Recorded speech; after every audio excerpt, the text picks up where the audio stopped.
Salut! Troisième vidéo dédiée aux événements Marvel dans les comics, on parle de World War Hulk.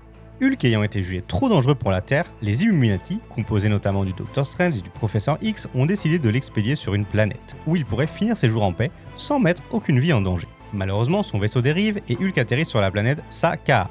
À la suite de nombreuses aventures racontées dans l'événement Planète Hulk, le monstre vert devient le roi de cette planète.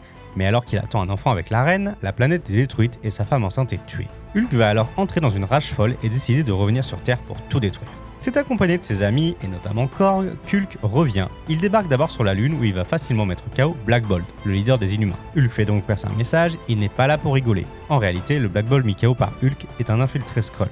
Et oui, je vous invite à découvrir ma vidéo sur Secret Invasion. Hulk va débarquer à New York et demander à voir les Illuminati, tout en ordonnant l'évacuation de la ville pour éviter les victimes collatérales. Il va d'abord se confronter aux X-Men, puis il va prendre Charles Xavier en pitié et décider de l'épargner, considérant qu'il souffre déjà assez. C'est ensuite Iron Man qui va faire les frais du géant, malgré son armure de Hulkbuster.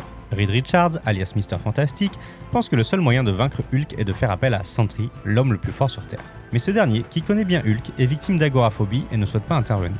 Pendant ce temps, Hulk va mettre hors d'état le Docteur Strange en lui cassant les mains, l'empêchant ainsi d'utiliser sa magie. Une fois tous les Illuminati capturés, Hulk va forcer Iron Man et Mr. Fantastic à se battre sous le contrôle d'un collier d'obéissance. Mr. Fantastic va battre Iron Man, qui, sans son armure, ne peut pas faire grand chose contre Reed Richards. Finalement, Sentry, qui suit les événements à la télévision, décide que c'est l'heure pour lui de jouer au dieu et intervient dans le conflit. Sentry va mettre tellement d'énergie dans son assaut que les deux combattants vont reprendre leur forme humaine de Bruce Banner et de Robert Reynolds. D'autres révélations majeures ont lieu à la fin de l'événement, mais je vous laisse découvrir le récit complet qui est disponible en France chez Panini Comics. Voilà pour ce nouvel événement. Si cette vidéo t'a plu, n'hésite pas à t'abonner et à me mettre en commentaire ton événement Marvel préféré. J'en profite pour te donner rendez-vous sur ma chaîne Twitch Kerim Hassan tous les lundis et les vendredis à 19h. Le lien est dans la bio, n'hésite pas à me suivre. Moi je te dis à très bientôt pour de nouvelles vidéos.